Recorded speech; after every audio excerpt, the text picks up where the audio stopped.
Olá, aqui é o Tio Chico, do canal Tio Chico para Maiores. Eu sou formado em História, mestre em Filosofia e estou no último ano do curso de Psicologia, aqui pela UFS, né, pela Universidade Federal do Espírito Santo. É, Esse vídeo, né, eu vou tentar retomar rapidamente para finalizar uma sequência de vídeos que eu comecei lá atrás, né, num contexto histórico específico, no contexto de eleições, que esse cidadão, que atualmente é o presidente da República, venceu as eleições.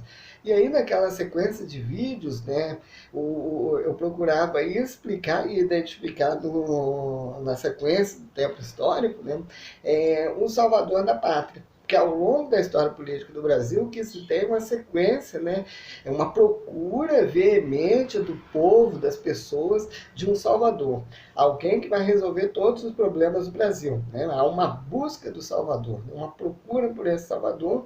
Isso já começa lá com Dom Pedro I, né, que supostamente iria libertar o Brasil, né, se for pela felicidade da geral da nação, diga ao povo que fico, e aí depois tem o segundo, depois tem o golpe da República com Deodoro da Fonseca, que aí é uma república que não é exatamente uma república, é uma república da espada, com o general no poder,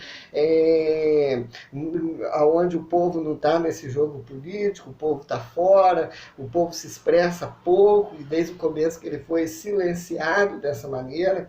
Então esse protagonismo do povo ele é muito reduzido no Brasil, e aí esse povo ele acaba procurando de fato alguém que resolva os problemas dele.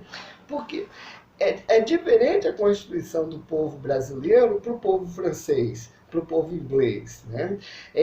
Lá na Europa, eles têm um tipo, o povo começou a se organizar, principalmente a partir da Revolução Francesa em 1789, o povo começa a se organizar em sindicatos, em partidos políticos, porque o povo começa a entender que ele é o protagonista da sua história. O povo francês entende que quem muda a história é ele mesmo.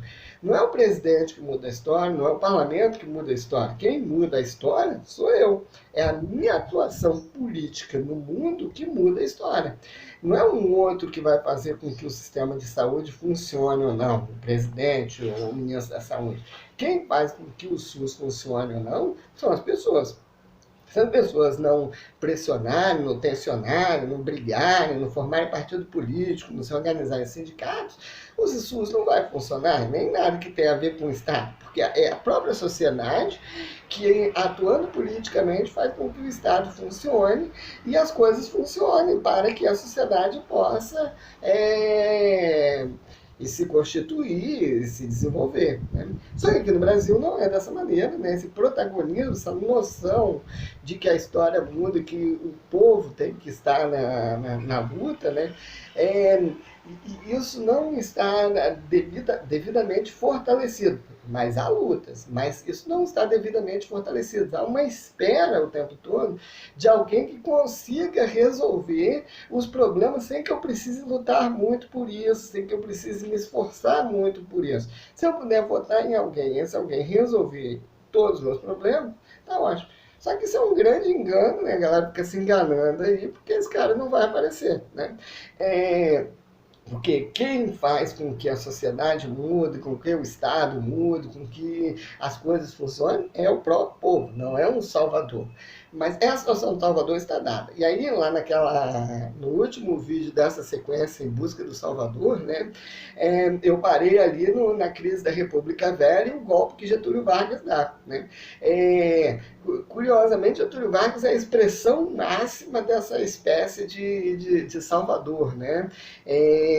Uma liderança que vai se falar como liderança do povo, o que não é isso, né? Ele trabalha ali no sentido de gerar o enriquecimento do grande capital, ele é aliado dos ricos, dos latifundiários, dos produtores de café, né? Só que, ao mesmo tempo, ele cria uma política trabalhista no sentido de promover uma distribuição melhor de riqueza. Mas isso não é porque ele é bonzinho ou malzinho. Isso para tentar potencializar o desenvolvimento da economia brasileira e esse desenvolvimento da economia brasileira culminar no fortalecimento da indústria. Na porta do supermercado Estrabão de Laranjeiras tem uma campanha solidária para a arrecadação de alimentos para ajudar a família. Aí, ó, passou o carro de som aí, né? Porque aqui em Laranjeiras as coisas não estão paradas, não, tá? No primeiro momento parou, né? Mas agora voltou, né? Às vezes quando eu vou na rua, né? Tá cheio de gente na rua, comércio aberto, Babilônia acontecendo, né?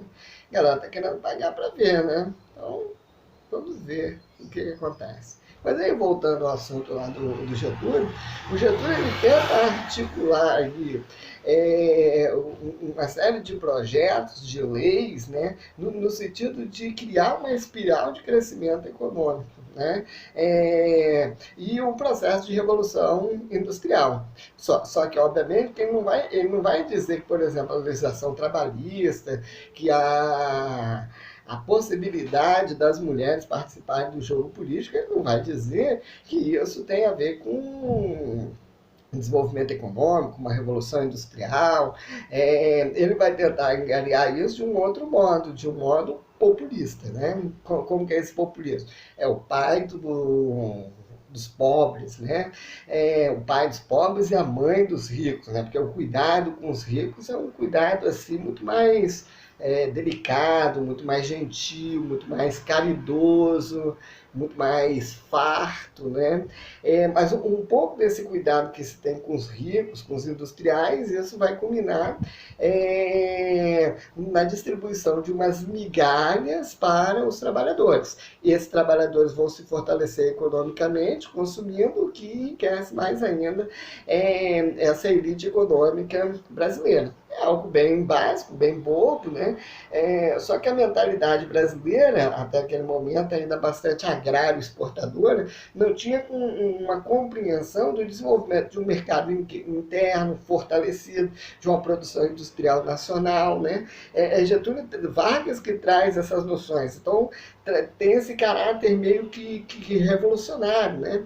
E aí, Getúlio ele vai ficar 15 anos no poder, de 1930 a 1945. Em 45 ele sai porque começa a acontecer uma grande contradição, né?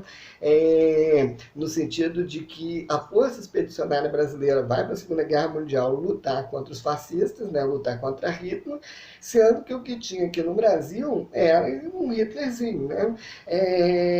O Getúlio Vargas ele se parecia muito mais com os nazistas, né? Do que com o Roosevelt, que é o presidente dos Estados Unidos. Né? A postura de Vargas não era uma postura democrática, republicana. Né?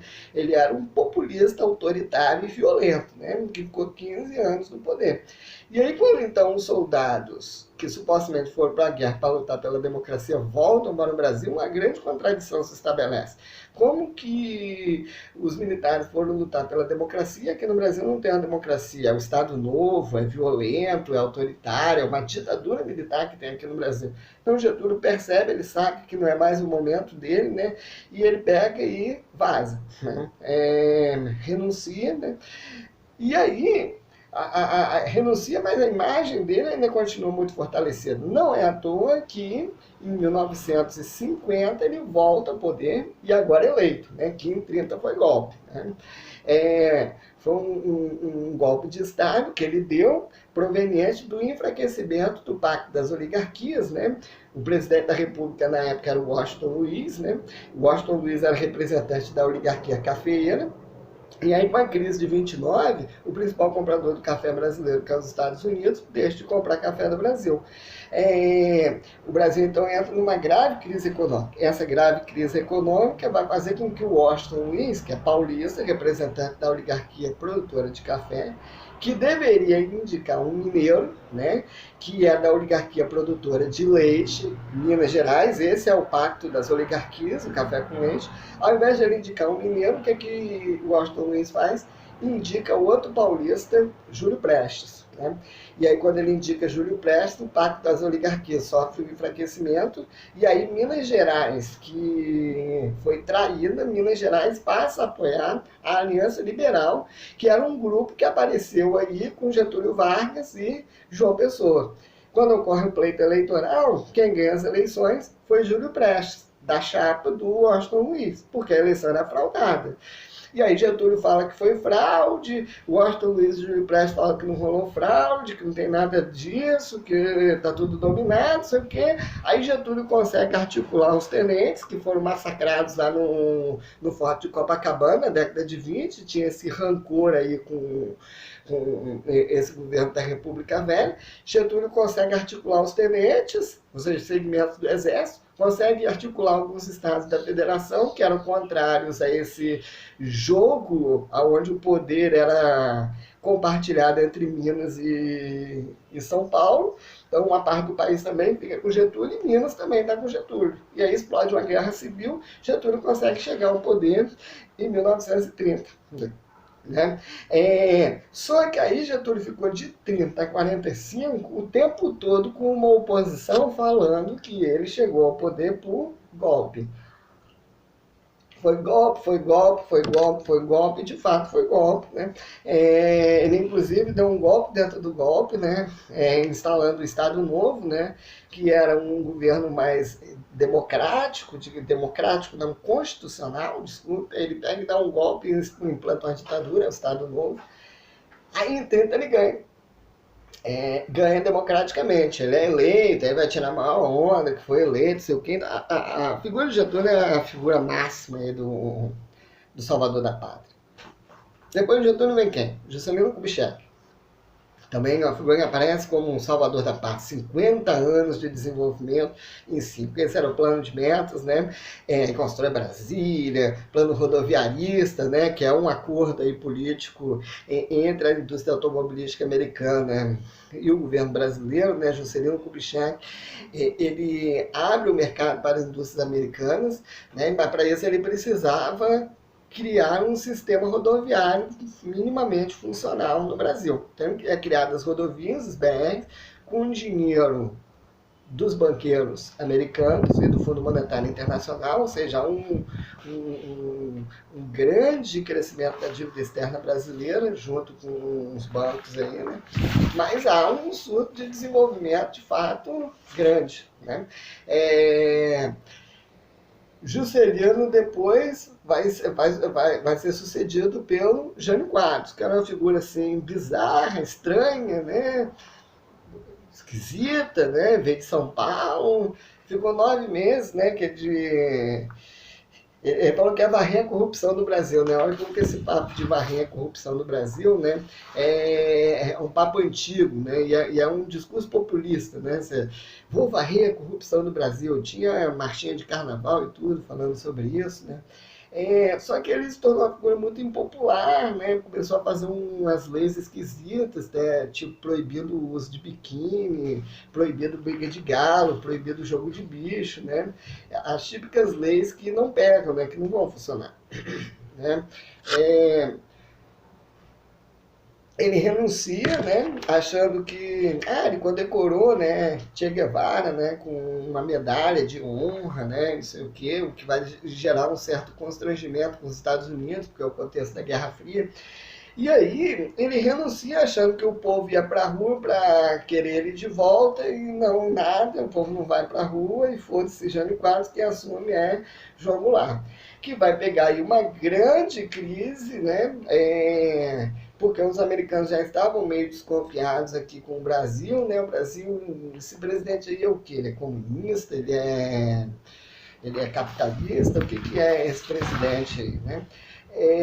Estavam bastante desconfiados com o Brasil e isso vai gerar uma grande crise, né? Porque o João Goulart vai ser acusado de comunismo, isso não é verdade, João Goulart não era comunista, ele vinha com uma mesma pegada de Getúlio Vargas, tentar fazer com que houvesse um desenvolvimento econômico da base econômica, né, do povão, que esse povo, tendo um poder de compra maior, poderia vislumbrar um crescimento, isso não é comunismo. Nunca foi, né? E aí ele vem com as chamadas reformas de base, né? as reformas de base, que tinham por intuito fazer uma reforma universitária, fazer uma reforma no ensino, no sentido de alfabetizar toda a população, tornar o ensino, a educação obrigatória em todos os níveis, criar uma política de distribuição de riqueza. Países desiguais, muito desiguais, brutalmente desiguais, como o Brasil, não são interessantes ao capitalismo, né? É um capitalismo moderno, ativo, com uma administração moderna e eficaz, não trabalha com o princípio de que tem que existir uma oligarquia que detém toda a riqueza e uma grande maioria morrendo de fome. Isso é coisa de países colonizados como o Brasil, né? O ideal é que essa desigualdade seja reduzida ao máximo possível, porque você torna todo mundo mercado consumidor, e quem acaba enriquecendo com isso são os empresários, porque se consome mais, se ganha mais dinheiro. Bom, diante dessa crise do João Goulart, ocorre um golpe de Estado apoiado por segmentos da sociedade civil brasileira, né? Então esse golpe militar em 64 não é um golpe exatamente militar, é um golpe civil-militar, porque existia elementos da sociedade brasileira que apoiavam esse golpe. E por que apoiavam esse golpe? Porque a esperança era que os militares, os generais, pudessem, mais uma vez, salvar o Brasil do comunismo. A ideia de salvação, né? Um líder viril, másculo, né? Poderoso, como um general de não sei quantas estrelas, seria aí uma opção interessante para salvar o Brasil dos inimigos vermelhos, como a União Soviética e Cuba. Olha que curioso, né? Esse mesmo discurso foi utilizado no golpe de 64, foi utilizado num golpe de 37 do Getúlio Vargas, né, no chamado Plano Cohen, né, onde Getúlio vai falar que o Brasil está sofrendo uma ameaça de invasão da União Soviética, né, e ele seria a pessoa melhor indicada para salvar o Brasil dessa ameaça comunista e não sei o quê. E aí, então, os militares em 64 assumem de novo com o protagonismo de libertar, salvar o Brasil, né, do comunismo.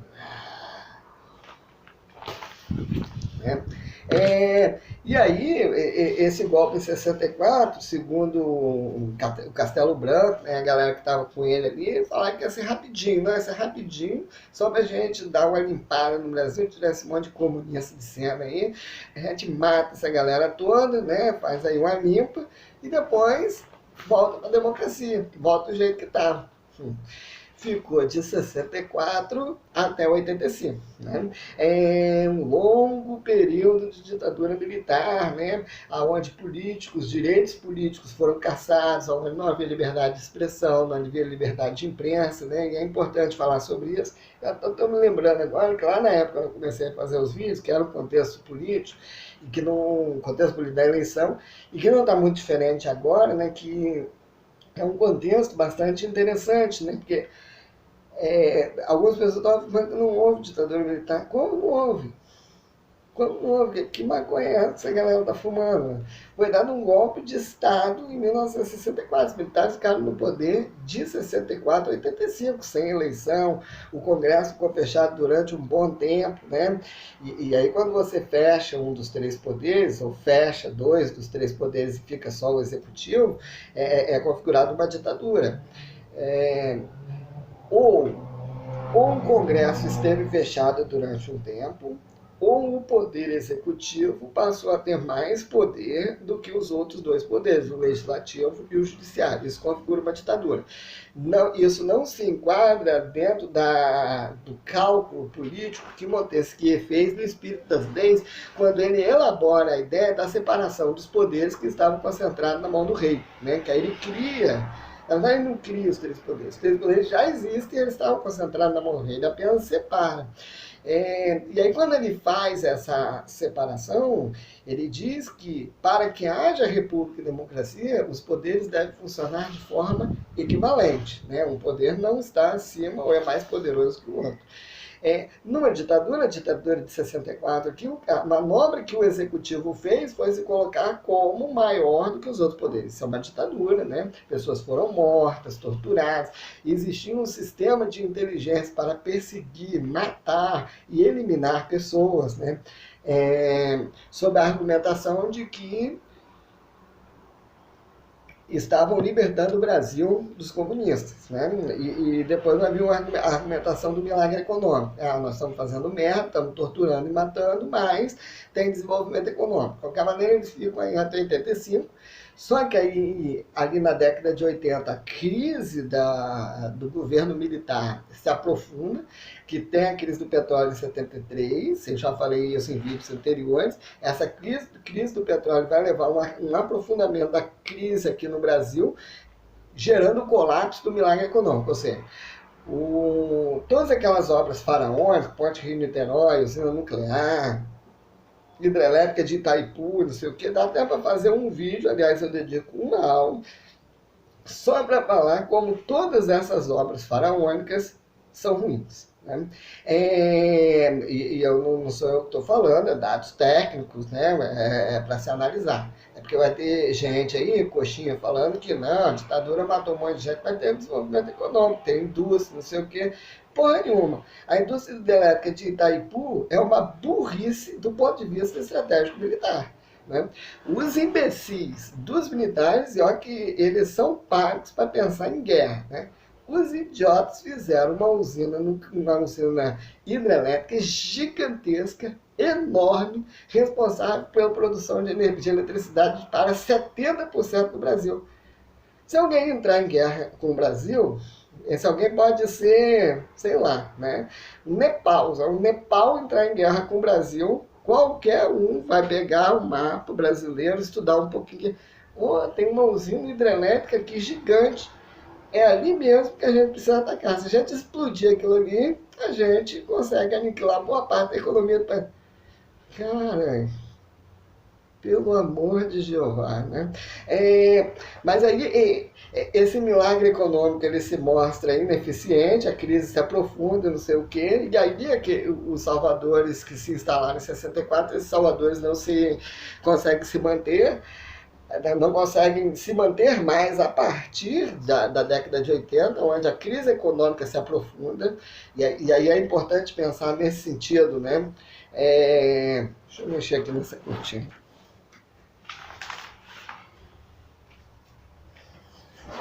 É importante pensar nesse sentido. Eu faço isso, eu não vou editar o vídeo, eu nem sei fazer isso, e nem quero fazer, porque eu não tenho tempo. Eu vou aqui falando, vocês vão ouvindo, né, o que for útil para vocês pegam, o que não for, paciência. Mas aí os militares não conseguem se manter no poder a partir da década de 80, e aí eles que vieram como salvadores agora não são mais salvadores, né? Então a sociedade brasileira agora clama por um outro salvador, né? E aí tem o movimento das diretas já, começa um projeto de anistia geral, né? Em 79 é assinada a lei da anistia geral, onde os militares criam uma lei perdoando politicamente a eles mesmos. Então, a anistia geral e restrita é a anistia para as pessoas que estavam lutando pela democracia, né? Logo lutando contra o governo militar, perdoa eles por crimes políticos, por lutar pela democracia, então vocês estão perdoados por lutarem pela democracia. E aqueles que não eram democráticos e matavam aqueles que lutavam pela democracia, estão perdoados também. Obviamente vai vir aquele coxinha falando que o MR8 era um movimento revolucionário 8 de outubro. Era um movimento guerrilheiro, a marca era guerrilha, não sei o que, o Brasil estava em guerra civil, não sei o que.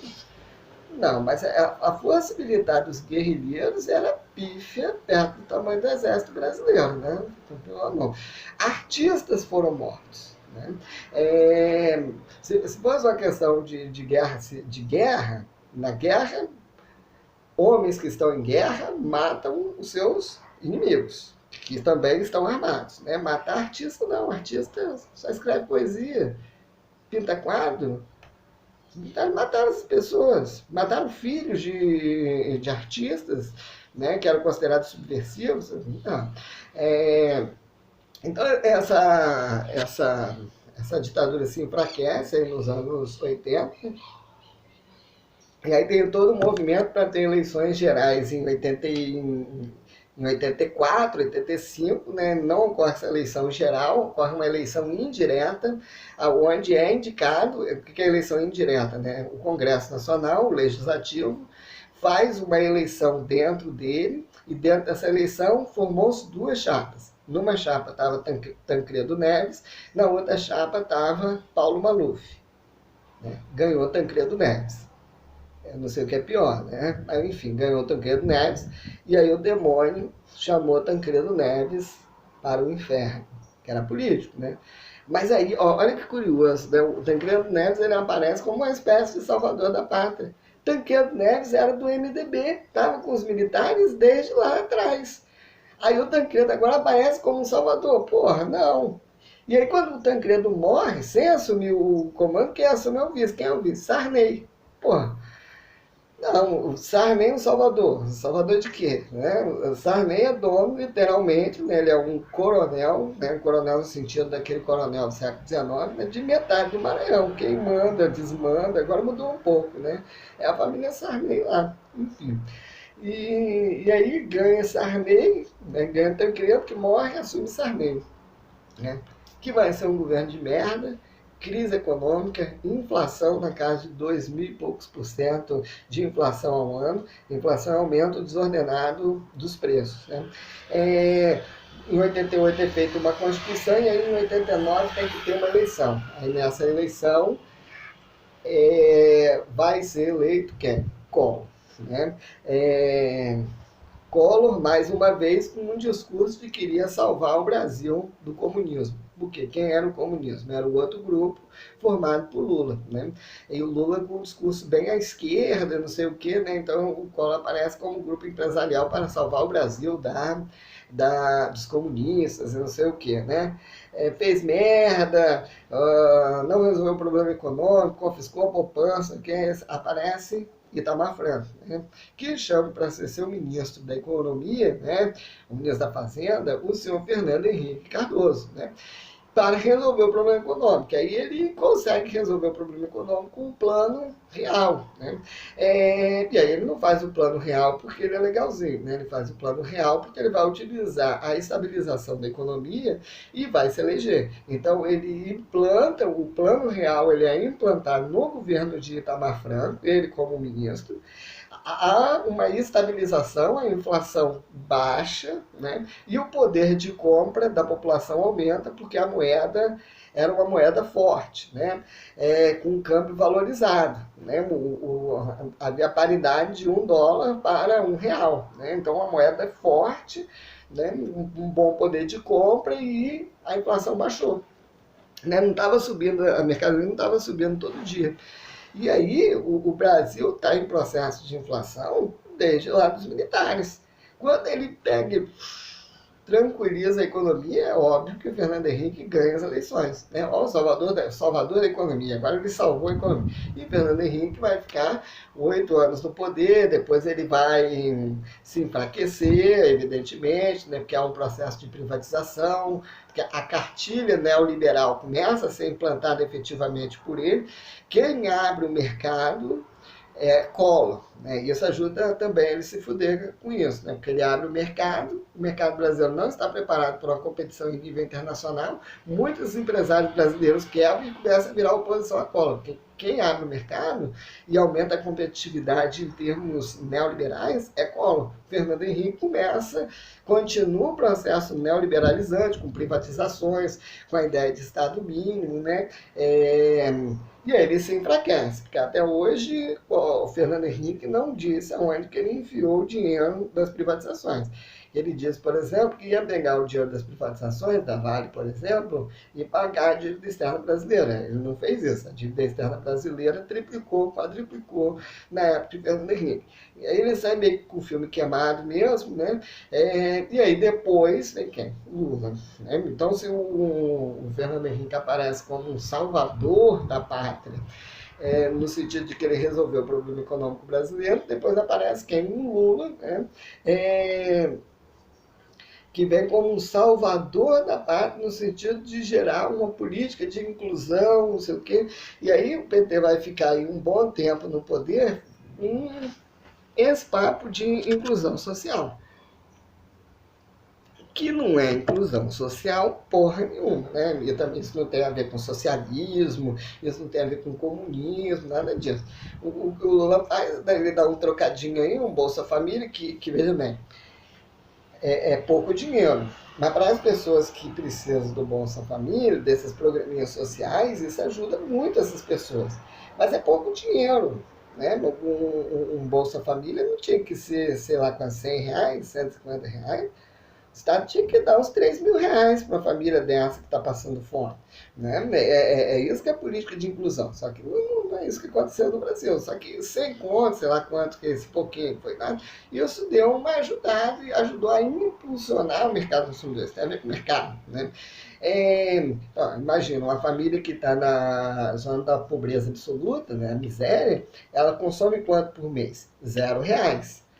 Se ela passa a receber, sei lá quanto que é o Bolsa Família, 100 conto por mês, ela que consumia R$0, passa a consumir R$100. Multiplica isso por milhões de pessoas que recebem o Bolsa Família, ó, a impulsão que a economia sofre. Então, é uma estratégia inteligente, você começar a incluir algumas pessoas. Incluir não é exatamente a palavra, mas começa a dar umas migalhas de desenvolvimento para essas pessoas, e as pessoas começam a impulsionar o mercado, fazendo com que os que são ricos fiquem mais ricos. Né?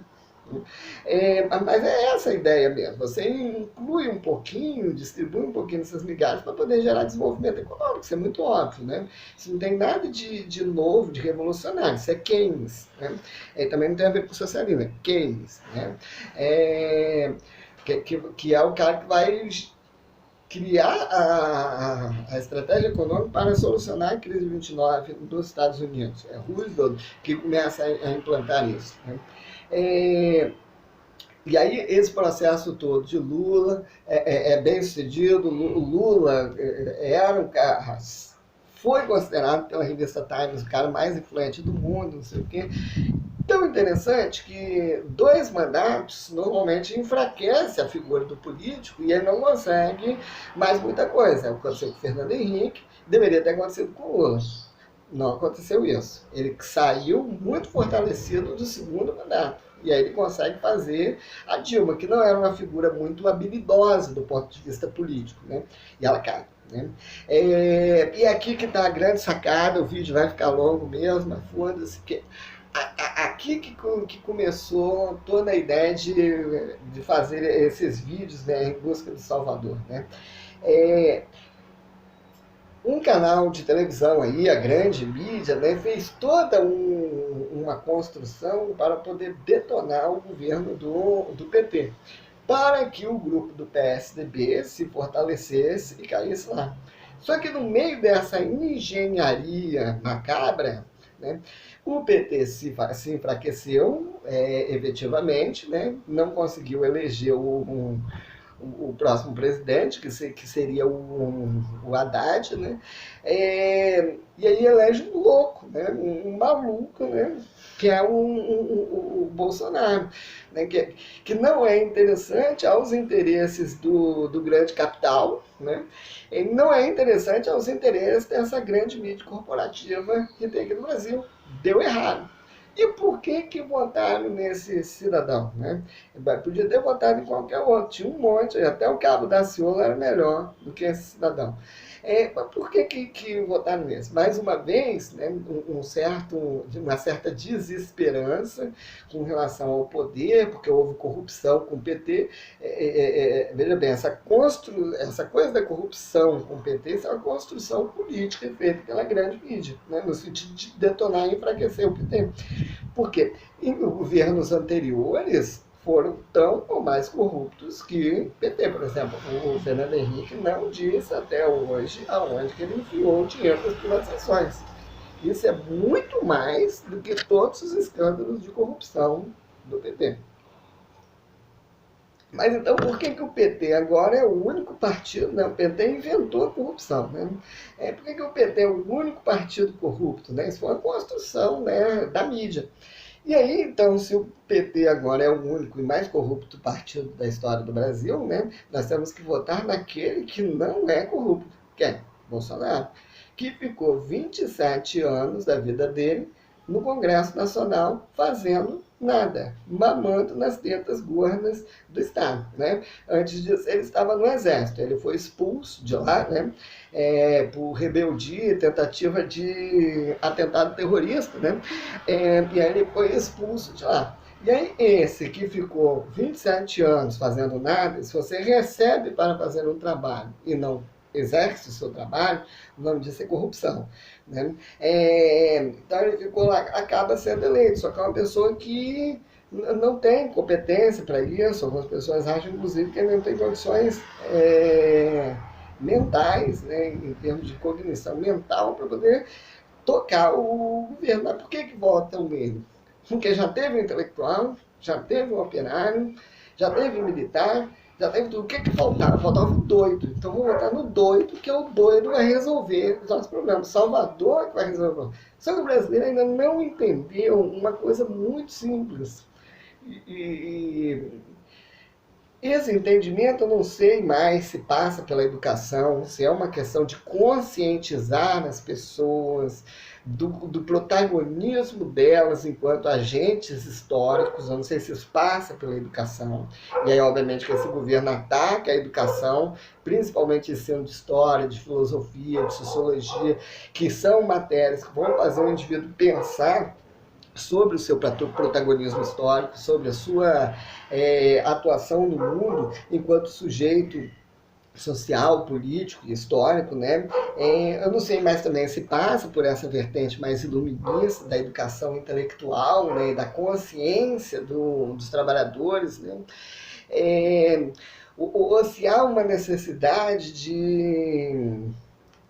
de um aprofundamento, de uma crise econômica para que os trabalhadores tomem as rédeas da história, né? Mas aí precisaria ser uma crise muito profunda, um nível de pauperização muito grande da população.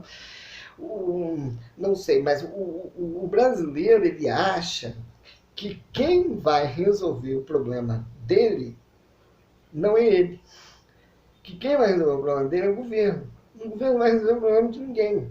O governo vai resolver o problema, o chefe do governo vai resolver o problema dele. Por que alguém está no poder? Para se manter no poder. Alguém não está no poder porque nós vamos ajudar os moradores de Laranjeiras, gerando política social. Não, quem está no poder pretende se manter no poder. Se ele criar uma escola ali no bairro de Laranjeiras, pode ser que isso gere voto para ele e ele continua no poder.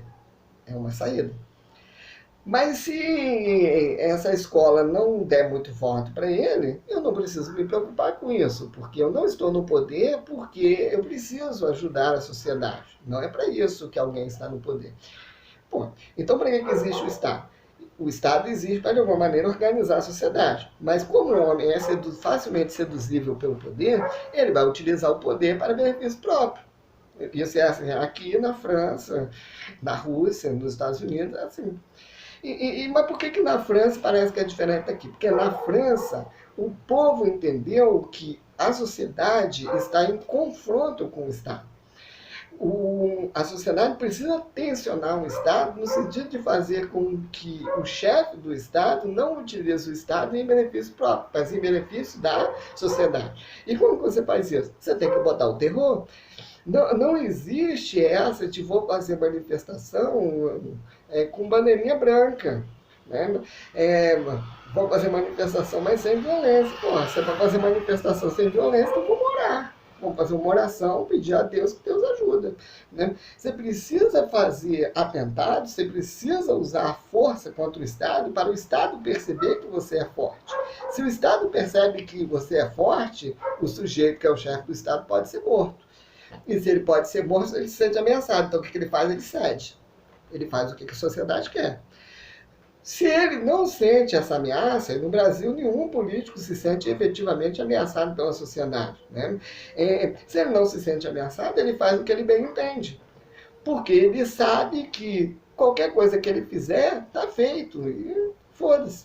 Ninguém vai tirar ele dali, ou ninguém vai atentar contra a vida dele, porque não há uma efetiva ação política, uma efetiva ação militar da sociedade no tensionamento contra o Estado. Então se faz o que quer. Né? Essa sociedade brasileira, ela não sabe disso, ela não compreende dessa maneira, é uma sociedade muito influenciada pela televisão. Mesmo aqueles que têm algum dinheiro no Brasil, a elite e a classe média, ela é muito pouco estudiosa, lê muito pouco, né? E a classe média brasileira é o câncer do Brasil, né? Porque a classe média brasileira, ela é pobre, ela é pobre. A classe média brasileira não é igual à classe média francesa. A classe média francesa, a classe média americana, canadense, inglesa, elas são poderosíssimas. Tem um poder de compra muito maior do que a classe média brasileira. Só que a classe média brasileira, além de ser muito pobre, comparado com as classes médias mundo afora, ela é muito pouco culta. Né? E o mais curioso, essa classe média brasileira, que não é tão poderosa do ponto de vista econômico, não é culta, ela elabora e desenvolve o discurso do presidente, da elite brasileira, né? Presidente não esquece isso. Da elite brasileira, da elite industrial brasileira, né? E esse discurso normalmente está associado a uma concepção neoliberal de mundo, né? Que fala da ampliação da competitividade, de privatização de setores estratégicos, né, como a saúde, a educação, né, sendo que essa classe média nem tem dinheiro para consumir e pagar por esse serviço. Né. Sendo que seria muito mais inteligente para a classe média que os serviços públicos, como saúde, educação, estradas, previdência, enfim, tudo isso que é público se torne um público e bom, de qualidade, que aí ela pode usufruir, que aí ela não iria gastar tanto dinheiro assim com esses serviços, porque ela iria usar o público, né? E, portanto, iria enriquecer mais, ia ter poder de compra para comprar outras coisas. Né? E se houver uma crise econômica e essa classe média ficar pobre, porque é isso, é diferente da classe média francesa americana. Na classe média francesa, se ocorrer uma crise econômica, essa classe média perde um pouco, mas ela não fica pobre. Aqui no Brasil, não. Se houver uma crise econômica séria, a classe média se torna pobre. Mas não tem problema nenhum em ser pobre. O problema é você não ter acesso ao conhecimento, à universidade, a escolas, a parques públicos, não ter acesso a estradas de qualidade, não ter transporte de qualidade, não ter informação, acesso à informação de qualidade, como internet, livros, né, não ter bibliotecas. Não há problema nenhum em ser pobre. O problema é você não ter acesso a serviços fundamentais para que a garantia da vida e da existência humana possa se constituir.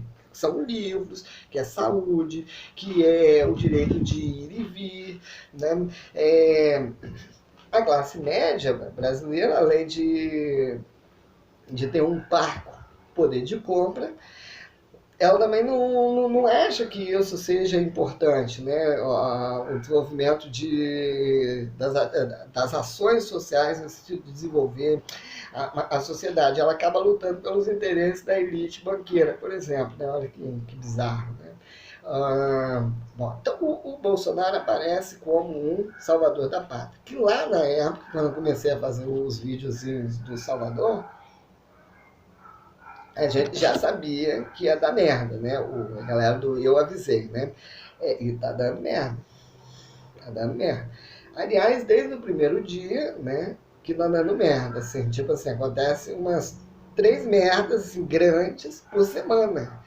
Tem historiador aí, sociólogo, que os caras estão fazendo uma tabela, assim, ó, de todas as merdas que aconteceram dia a dia até os dias atuais. Agora apareceu um problema grande, olha que bizarro. Né?